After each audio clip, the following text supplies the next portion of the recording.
Da comienzo La Luciérnaga, con el padre José Ramón Velasco.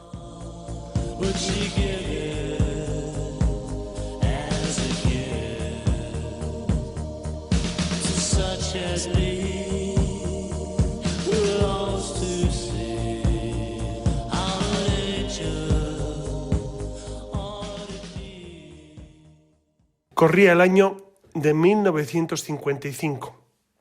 En ese año, Miguel Delibes publica un libro, a mi juicio, sensacional, que es Diario de un cazador. Saben que Miguel Delibes fue un autor castellano que reflejó muy bien el ambiente de la Castilla de aquellos años, la Castilla de los cazadores, de los agricultores, la Castilla de los pastores. Él veraneaba en Burgos, aunque de Valladolid, solía veranear en Burgos y era un hombre muy pegado a la tierra. Y quiero traerles un texto precisamente de este Diario de un cazador, que para mí es una obra clásica de la literatura. Y es el momento en el que él describe cómo a un personaje, al Pepe, le llaman así, el Pepe, que es cazador y es el alcalde del pueblo, se le dispara la escopeta porque había una liebre encamada y él quiere sacar esa liebre y finalmente la escopeta se le dispara y le impacta en el hombro y en el pecho. Y van a buscar al cura. Y les leo la escena que es deliciosa. Van a buscar al cura, a don Florián, le explican la situación y le dicen: no podemos dejarle morir como un perro, no podemos hacer eso. Entonces don Florián bajó asustado a la casa del Pepe y el Pepe preguntó al verle si venía como cura o como cazador. Y don Florián contestó que dejara de eso en ese momento, que venía a echar un párrafo por si lo necesitase. El Pepe jadeaba como un perro en agosto, daba fatiga al verle. El Pepe le advirtió que de eso que se pensaba ni hablar. Pero don Florián no le hizo caso y se sentó junto al catre. Todos estaban alrededor y de repente salieron de la habitación. Al rato, don Florián empezó a decirle al Pepe que él no era malo y que muchas de las cosas que había hecho y que sirvieron para que algunos le juzgasen mal no pasaban la mayor parte de las veces por ser travesuras. Don Florián hablaba chorros para que el Pepe no se debilitase. Don Florián entonces empezó a hablarle de Dios y le decía que para Dios muchas de las cosas que los hombres juzgan malas no constituyen motivo de censura. El Pepe se cansó de escuchar al padre y volvió la espalda, pero don Florián, con toda su santa paciencia, siguió R que R y le dijo que él no tenía la culpa de que nadie le había hablado nunca del cielo de los cazadores, que estaban llenos de cotos grandes. Entonces el Pepe le miró y abrió los ojos ampliamente. Y entonces don Florián le decía: claro, Pepe, en el cielo también podrás seguir cazando. Tú le dirás al Señor: Señor, si no se enfada, yo quisiera que me ojearan esta mañana unas perdices. Y el Señor le dirá a San Miguel: Miguel, ¿dónde anda el coro de los ángeles número 4? Y San Miguel dirá: Señor, preparándole las carambolas al campeón de billar que subió anoche. ¿Todavía?, pregunta el Señor. Y le dirá a San Miguel: no se cansan de sus brazos de hacer carambolas, Señor. Y le dirá el Señor: pues di al número 5 entonces que ojeen unas perdices al Pepe. Y también unos faisanes. ¿Te gusta tirar a los faisanes, hijo? Y tú, Pepe, cuando te pregunte el Señor, le dirás: ¿faisanes? Sí, me encanta. Y continúa Delibes escribiendo: el Pepe empalidecía por momentos. Dijo de pronto, sin dejar de sonreír, que nada de todo eso era posible, que un cielo así era impensable, porque resultaba demasiado hermoso. El cura, don Florián, dijo escapado que para el Señor nada era imposible. El Papa estaba ansioso y preguntó si realmente todo eso era cierto. Y el cura, don Florián, le dijo que él no le engañaría en ese trance. Y entonces el Pepe se volvió al cura y le colgaban 2 lagrimones. Salimos fuera y esperamos como media hora. Al cabo, don Florián apareció en la puerta. Le dije a la patro que entrase y ella dijo que no, porque le asustaban los pies de los muertos. Salí a acompañar a don Florián y a encargar la caja, porque el Pepe había muerto. Por el fondo de la calle amanecía ya el día. Don Florián no me parecía el mismo hombre que 20 años atrás llevaba la mano con el padre con la sotana remangada en la cintura. Le dije lealmente que había estado inspirado y don Florián miró para arriba y dijo: creí que se me iba. Sinceramente, hijo, creí que se me iba. Bueno, pues esta escena preciosa que cuenta ese último momento del Pepe y cómo don Florián acude a él y con un diálogo de amigo pues le lleva hacia la confesión y al final dice: creí que se me iba sin confesar, claro. Y es una realidad preciosa que Delibes la cuenta magistralmente como él sabía hacerlo y es de eso de lo que vamos a hablar en este programa de La Luciérnaga, precisamente de la confesión. El último día que tuvimos el programa de La Luciérnaga, hablamos de la Eucaristía. Recuerdan que hablábamos de cómo vivirla con intensidad, cómo hacer de la Eucaristía un encuentro auténtico con el Señor. Y me han escrito algunas preguntas que luego, si les parece, después del intermedio musical, responderemos a esas cuestiones sobre la música que me escribieron algunas personas al mail.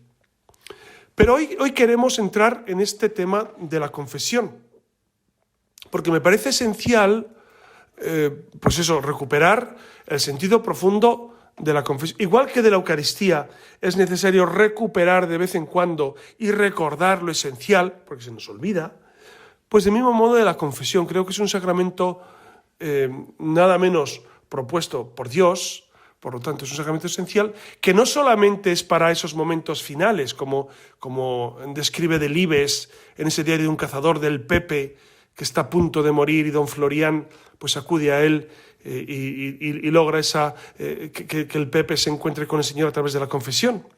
No es solamente para ese momento, es para toda la vida. Ustedes saben que la Iglesia nos propone siempre 5 requisitos para la confesión, o 5, digamos, guías para confesarnos bien. El primero es hacer examen de conciencia, es decir, ir a la confesión habiendo examinado la conciencia a fondo, tener dolor de los pecados, es decir, que el pecado que has examinado pues te duela. Si no te duele haber ofendido, aunque sea un dolor mínimo, claro, en esto muchas personas dicen: pues es que yo no siento un dolor tremendo. Bueno, con un mínimo dolor por tus pecados es suficiente para ir a confesarte. Y si pensamos en Dios, por supuesto, cuando uno ama mucho al Señor, entiende que nuestro pecado al Señor le afecta. El propósito de enmienda. Claro, es necesario tener propósito de enmienda porque es el tercer paso. Si no hay propósito de enmienda, entonces pedir perdón, ¿qué sentido tiene? Es como un niño que pide perdón a sus padres, pero sabiendo que lo va a volver a hacer. Entonces no tiene sentido. Por eso en la confesión tiene que haber ese pedir perdón que te duela de verdad y que te comprometas a no volver a hacerlo, a no volver a cometer ese pecado. Es muy importante. Estos 2 aspectos son muy importantes, el dolor de los pecados y el propósito de enmienda. Después, es decir, los pecados al confesor, todos, no ocultar ninguno, por más embarazoso que resulte, es necesario decir todos los pecados.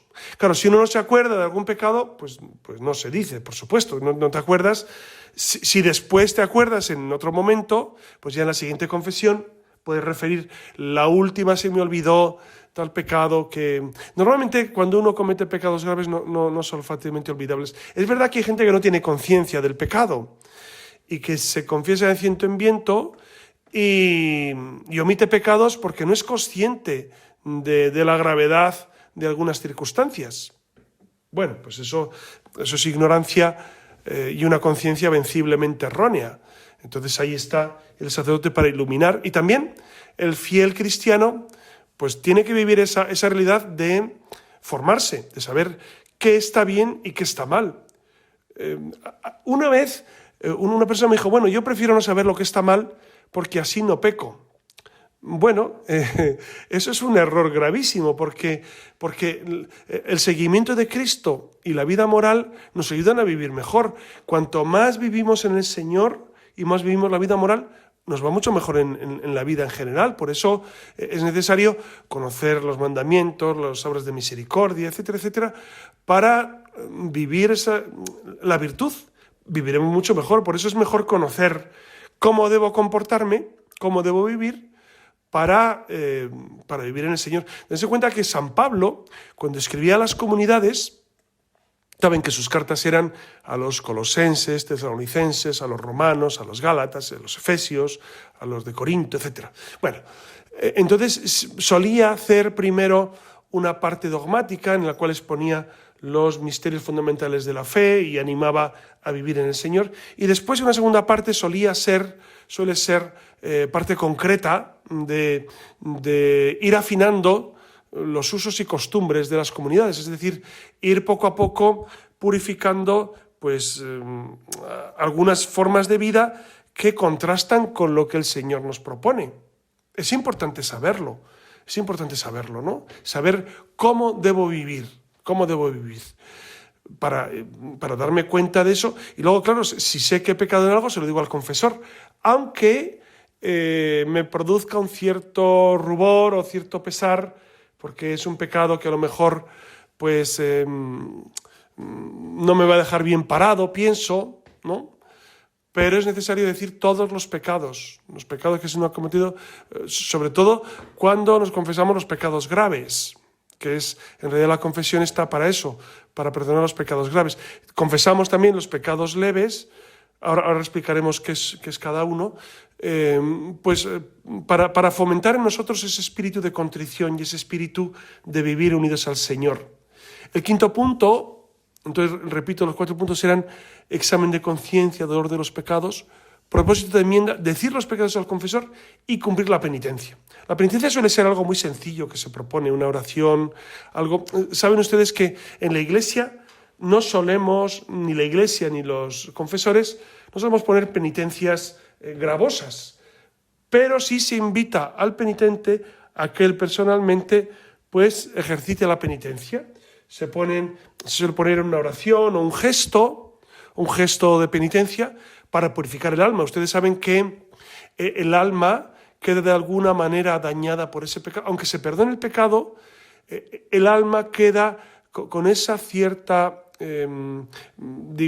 suciedad, para que entendamos esa metáfora, ¿no? Es la pena que queda en el alma, que es necesario purificar con la penitencia, que la penitencia es amor, es el amor que ponemos el que purifica el alma.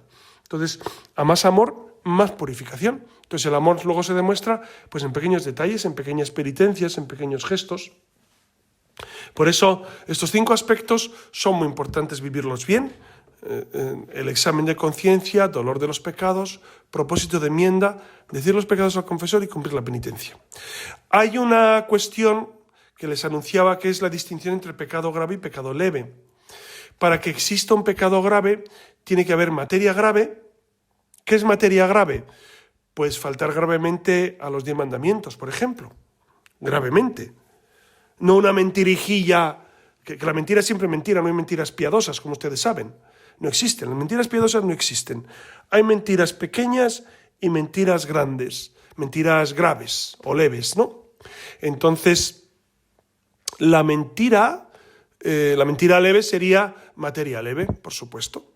La mentira grave, por ejemplo, mentir en un juicio donde hay un grave perjuicio para un tercero, por ejemplo, eso sería una mentira grave, etcétera, etcétera. Bueno, entonces, cuando hay materia grave, no ir a misa el domingo es materia grave, los pecados contra la pureza y la castidad son materia grave, un robo grande es materia grave, sobre todo y un robo pequeño cuando hay un gran perjuicio para una persona necesitada, etcétera, etcétera, ¿no?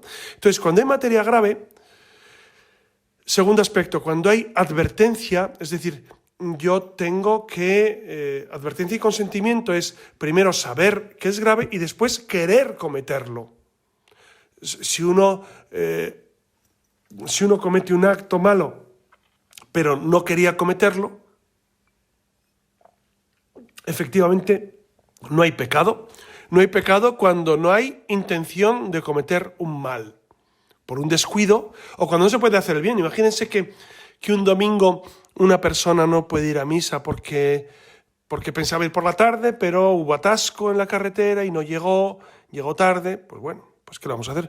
O cuando tenemos que cuidar a un enfermo, pues efectivamente no hay pecado, porque no se puede ir a misa cuando tienes que cuidar, o estás enfermo, pues no puedes ir a misa, etcétera, etcétera, ¿no? Es decir, uno para cometer un pecado grave tiene que existir esos tres condicionantes, que es materia grave, advertencia y consentimiento.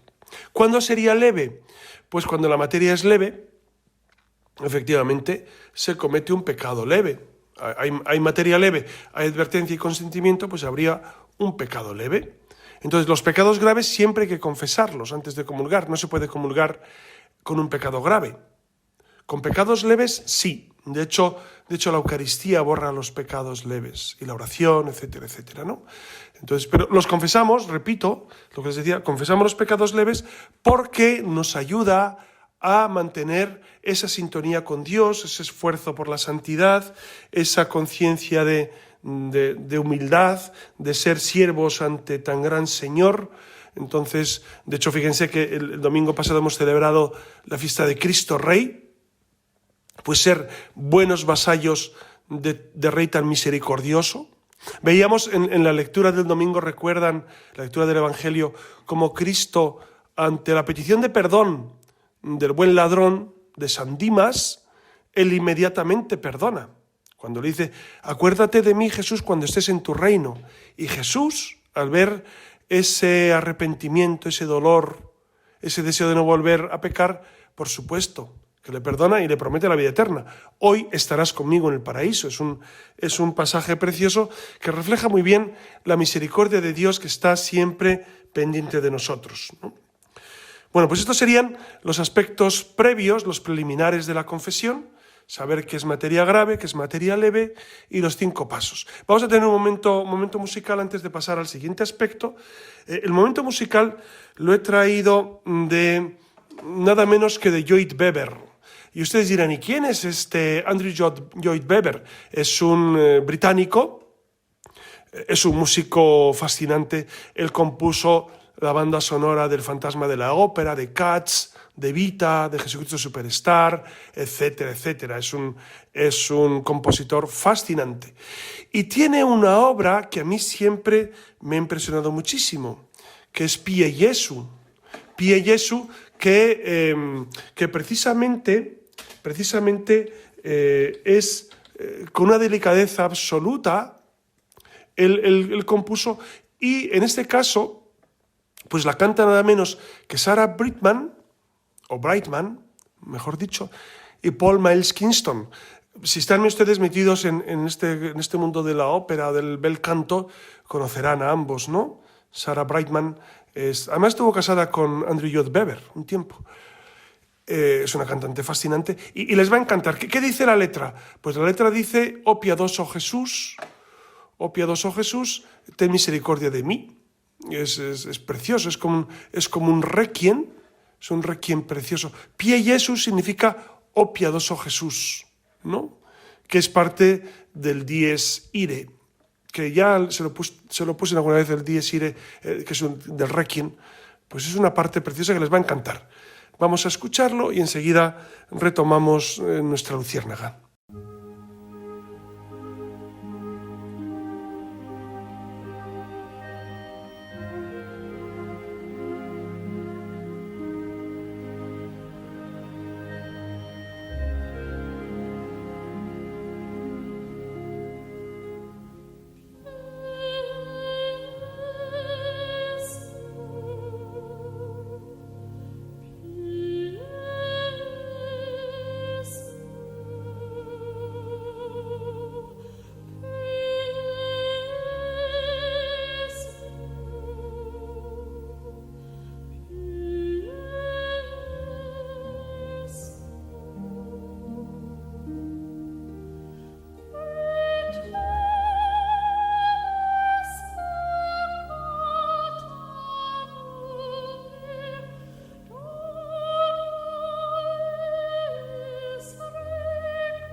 continuamos con el programa de la Luciérnaga. Ya saben que ustedes pueden escribir, y se lo agradezco mucho cuando escriben, porque entonces leo, mejor dicho, el interés que ustedes tienen y sobre todo las dudas que son interesantes.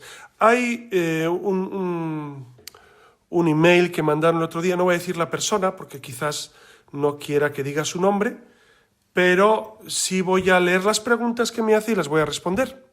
Sobre la Eucaristía, recuerdan que el anterior programa fue sobre la Eucaristía y dice la primera pregunta, cuando dice que no podemos cambiar de sitio una vez empezada la homilía, entiendo que si hemos ido a confesar o queremos ir a confesar, sí podemos hacerlo, por supuesto. Me refiero a que en misa uno no anda cambiando por capricho de lugar y no se anda moviendo. Que a veces ha ocurrido, ¿no? Que ves gente que se cambia de sitio sin más. Claro, si uno tiene que ir a confesar, por supuesto, se levanta y va a confesar. Segunda cuestión. Cuando dice que el sacerdote no puede decir pequeñas homilías fuera de su momento, que es después del Evangelio, ¿se podría hacer una reflexión cortita al estar limpiando, secando el cáliz?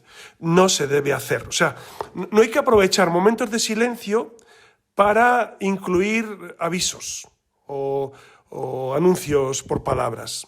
No es el momento. Puede ser que en alguna ocasión el sacerdote al empezar la misa diga una monición de entrada, pues para motivar. Antes de las lecturas puede dar una monición o el sacerdote o un laico también, una monición leída que es para explicar un poco el contexto de las lecturas, o una monición en el ofertorio, pero a veces resulta un poco cansino. Las moniciones pueden resultar cansinas, entonces puede ser de vez en cuando, pero no. El momento de estar limpiando el cáliz no es el momento de aprovechar para hacer un fervorín o una... No creo.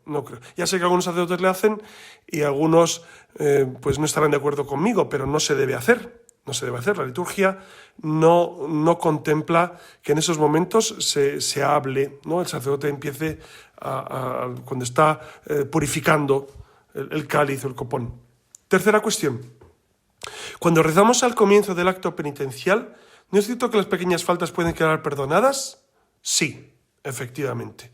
Y ese no es momento de confesión, es momento de reconocer mi pecado. O sea, hay gente que dice, no, yo ya me confieso en misa. No, en misa no te confiesas. En el sentido, cuando decimos, antes de celebrar estos sagrados misterios, reconozcamos humildemente nuestros pecados, eso no es que te estés confesando, es simplemente que reconoces tu condición de pecador. Pero ya he dicho que los pecados veniales efectivamente se purifican y se borran con la Eucaristía y con la oración, etcétera, etcétera. Otra cuestión. ¿Pueden ponerse delante del altar los niños que leen las peticiones? Delante del altar, no sé a qué se refiere. Las peticiones se leerían desde el ambón o desde un micrófono pues adecuado para ellos, ¿no? Es decir, sí, se pueden poner delante y leer las peticiones y leerlas bien. El problema de que los niños lean, que parece muy romántica la cuestión y muy agradable, el problema es que lean bien, me perdonan ustedes.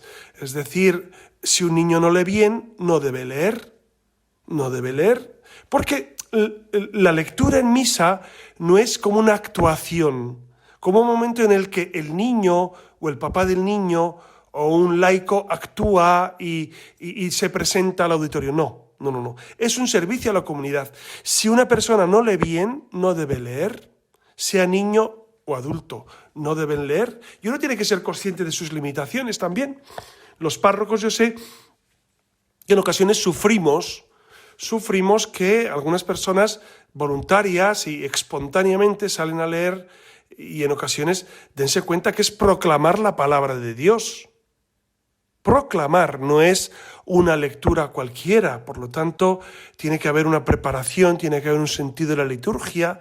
Entonces leer en la Eucaristía es proclamar la palabra de Dios, por lo tanto es algo muy profundo, ¿no? Otra pregunta que me hace esta oyente es, cuando llega el rito de la paz, ¿no pueden los niños ir a dar un beso a sus padres? Es un gesto de amor tan bonito, por supuesto. Es precioso que los niños besen a sus padres, pero no en la misa. Es decir, y ustedes dirán, hombre, pero si está a su lado, ya lo sé, pero si es que el rito de la paz no es saludar a tu familia. Es que esto no lo acabamos de entender. El rito de la paz, ni estirar la mano y saludar a todo el público presente. No, el rito de la paz es una reconciliación antes de pasar a comulgar. Entonces es muchísimo más profundo que saludar. Entonces, claro, tienes a tu niña al lado y le das un beso, pues bueno, pues está bien, pero no es el sentido profundo. Pues dar besos y abrazos y todo es fenomenal y eso es muy fascinante, ¿no? Y es lo que Dios quiere de nosotros, que nos queramos mucho. Pero la misa no es para eso.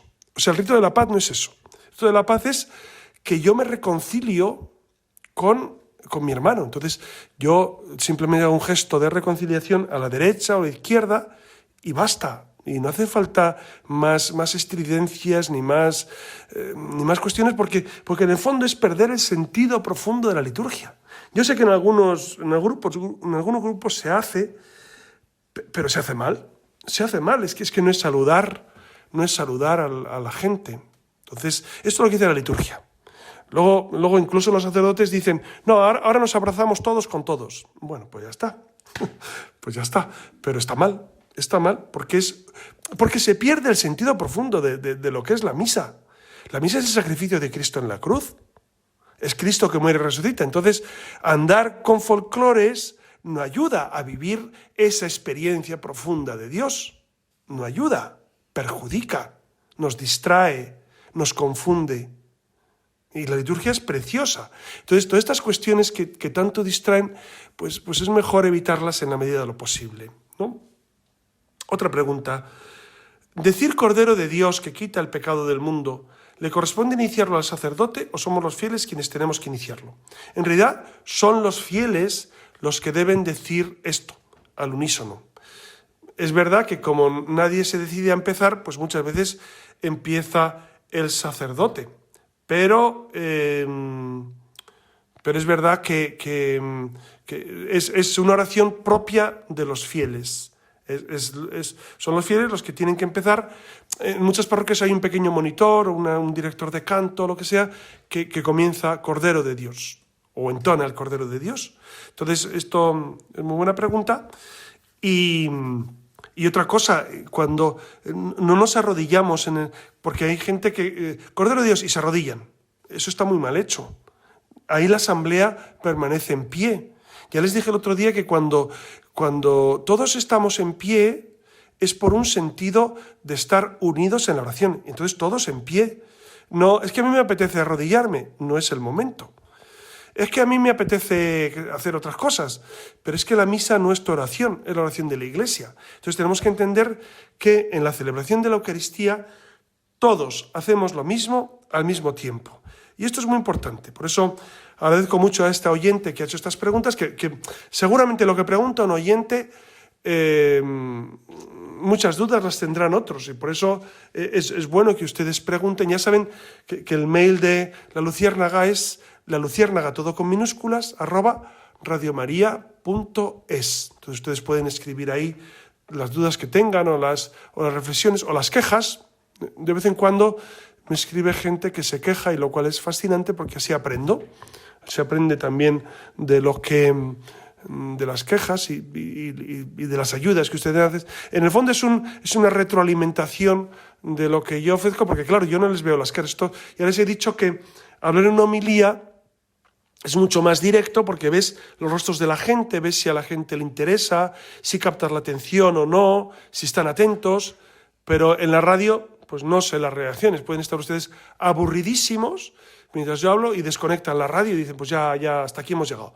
Entonces, o no les interesa el tema, o les interesa mucho algo que dicen, hombre, insista en esto, que esto es muy interesante, etc. Por eso, esa retroalimentación por los mails yo creo que es fundamental.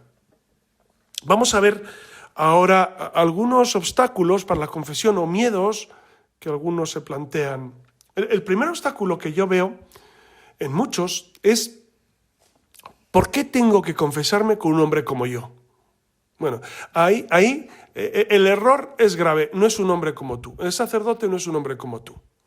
En el sentido de que es tan humano como tú, por supuesto. Que tiene las virtudes y los defectos que tú tienes, segurísimo. Y quizá más defectos que tú. Pero no es un hombre como tú. en absoluto. El sacerdote es un ministro sagrado. Solo él, porque actúa in persona Christi, puede perdonar los pecados. ¿Ustedes saben el poder inmenso que tiene un sacerdote? Claro, es un poder espiritual, porque humanamente ¿qué puede? Nada. Somos unos pobres hombres, ¿no? Humanamente. Pero espiritualmente tenemos un poder increíble. ¿Por qué? Porque podemos absolver los pecados, porque actuamos de jueces en la confesión. Porque a un penitente nosotros le podemos decir, pues mira, no veo en ti el arrepentimiento suficiente, o no veo las condiciones, entonces no te puedo absolver, que esto no suele pasar. Bueno, pasa alguna vez, por ejemplo, si una persona que está casada por lo civil o está viviendo con una pareja que no es su marido ante Dios, o su esposa ante Dios, pues no se le puede dar la absolución. Y esto me ha pasado en alguna ocasión, explicar pues que no se pueden confesar porque no hay propósito de enmienda, porque si sigues viviendo en pecado, no tienes propósito de enmienda de salir de eso. Y recuerdan que era el tercer aspecto. Habíamos dicho examen de conciencia, dolor de los pecados, propósito de enmienda. Si no hay propósito de enmienda en el penitente, no se le puede dar la absolución. Entonces, en esos casos no hay propósito, por supuesto tampoco pueden comulgar los que están casados por lo civil o viven con una pareja, con una persona, es decir, se acuestan, no vivir, se acuestan y tienen relaciones con una persona que no es su esposo o su esposa, casados en la iglesia canónicamente, ¿no? Entonces, volviendo a esta pega previa, ¿por qué tengo que confesarme con un hombre como yo? No es un hombre como tú. Quien te confiesa, quien te absuelve es Dios a través de un sacerdote. Y algunos dicen, ¿y no me puedo confesar directamente con Dios? No, en absoluto. Igual que no te puedes bautizar directamente con Dios, ni puedes comulgar directamente con Dios. Jesucristo, en su infinita bondad y sabiduría, propuso los sacramentos, los 7 sacramentos. Entonces, son obra de Dios. Son obra de Dios los sacramentos. Dios sabe infinitamente más que nosotros. Entonces, Él ha propuesto que la confesión sea siempre presencial. Algunos dicen, ¿y por teléfono? No, imposible. Por teléfono no se puede. En la pandemia surgió esta pega, no. Necesitan la presencia.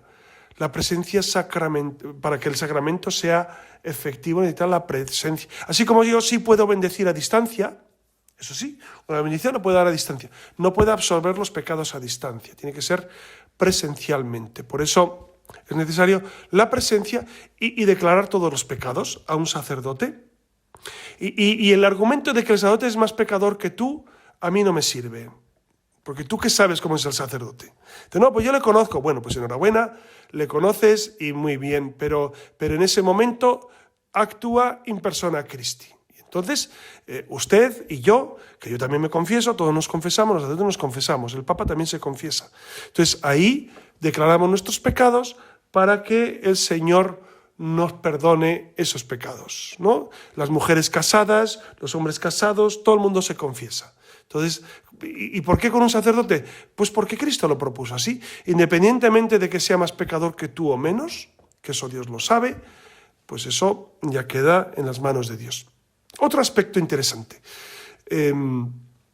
Alguna gente, ¿qué va a pensar de mí el sacerdote? ¿Me va a mirar mal si le confieso los pecados? ¿Me da vergüenza?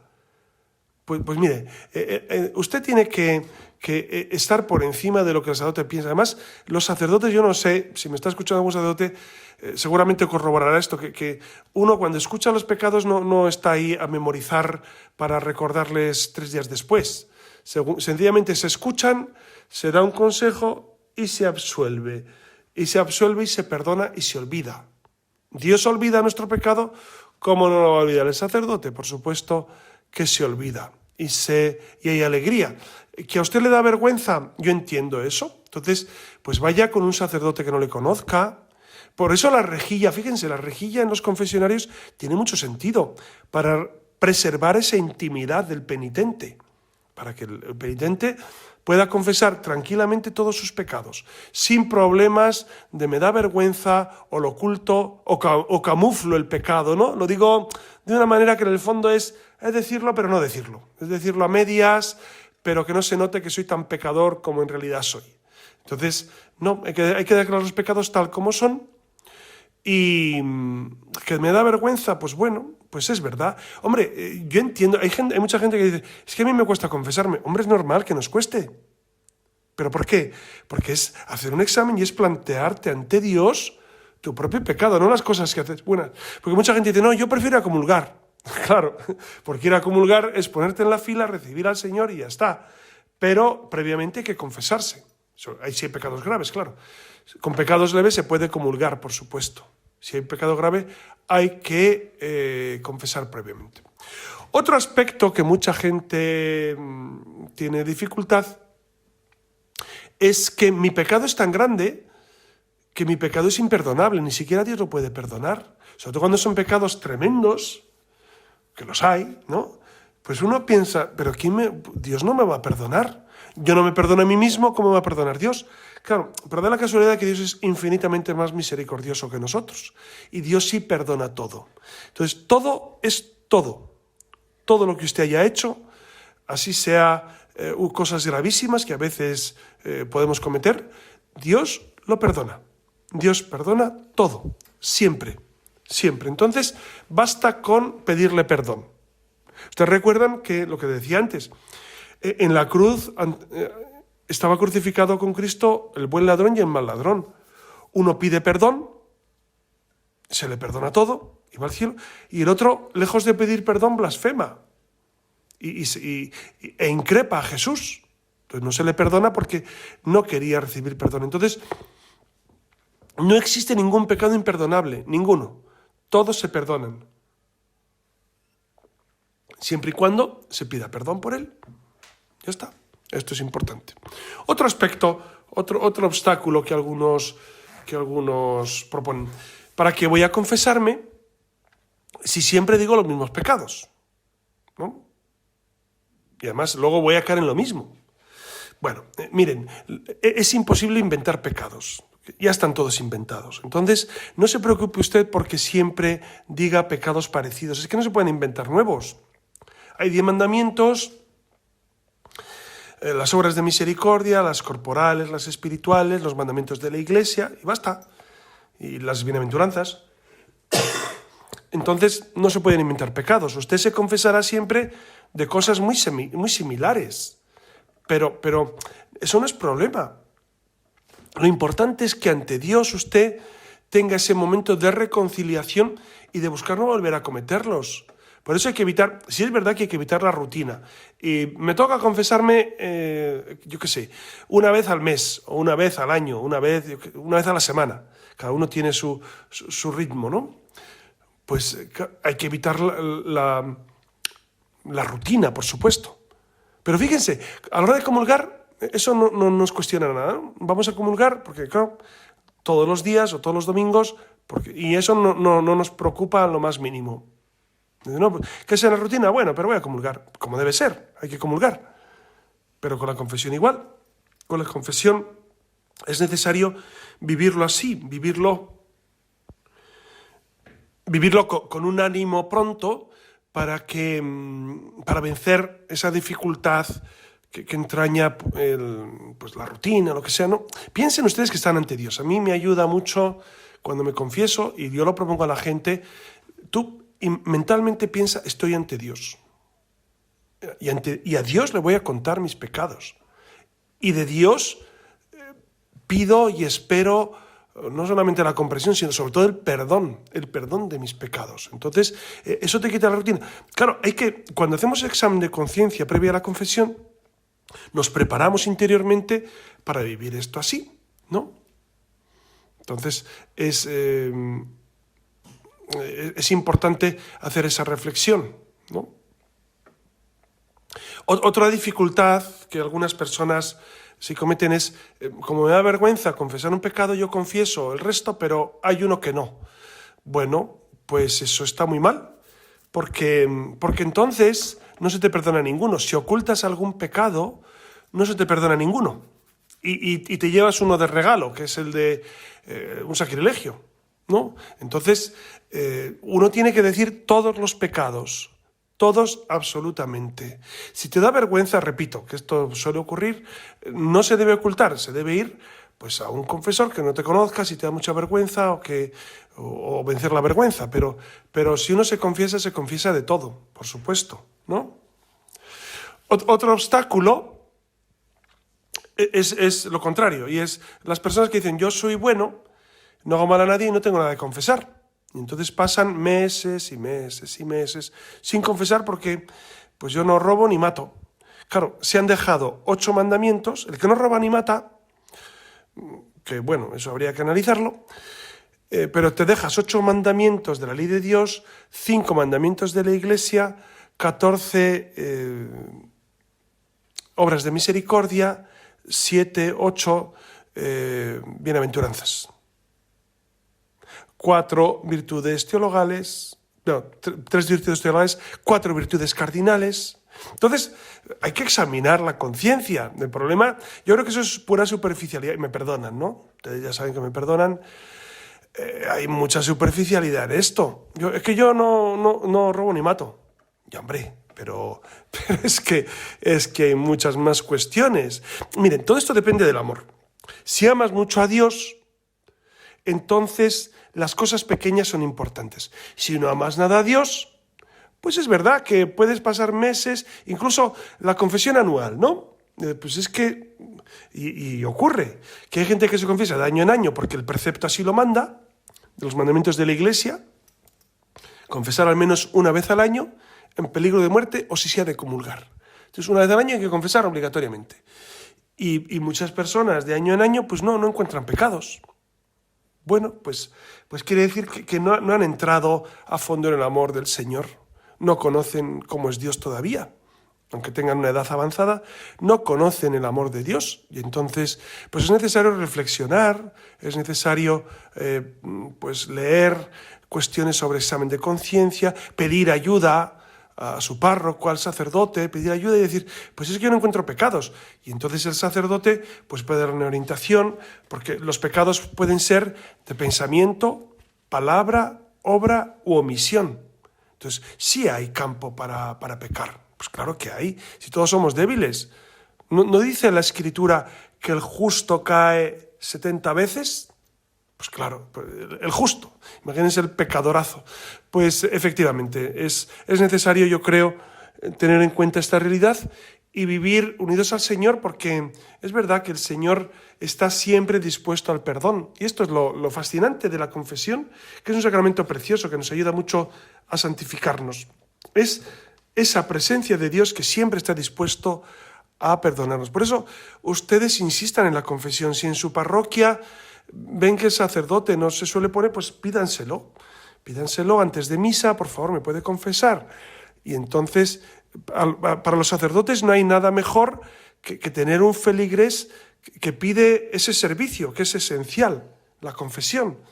Entonces, a veces los sacerdotes ponemos tiempos de confesionario, a veces no, pero ustedes, independientemente de eso, vayan a confesarse, pidan confesión y verán qué paz produce la confesión. Y seguramente ustedes ya lo han experimentado, ¿no? Ese abrazo de Dios, ese es el auténtico abrazo de Dios. Ese sí es la auténtica paz que se recibe cuando uno se confiesa, pide perdón al Señor y renueva y sale nuevo de la confesión. Bueno, pues yo creo que hasta aquí hemos llegado con nuestro programa. Les agradezco mucho que estén ahí escuchando el programa y les doy mi bendición en el nombre del Padre y del Hijo y del Espíritu Santo. Amén.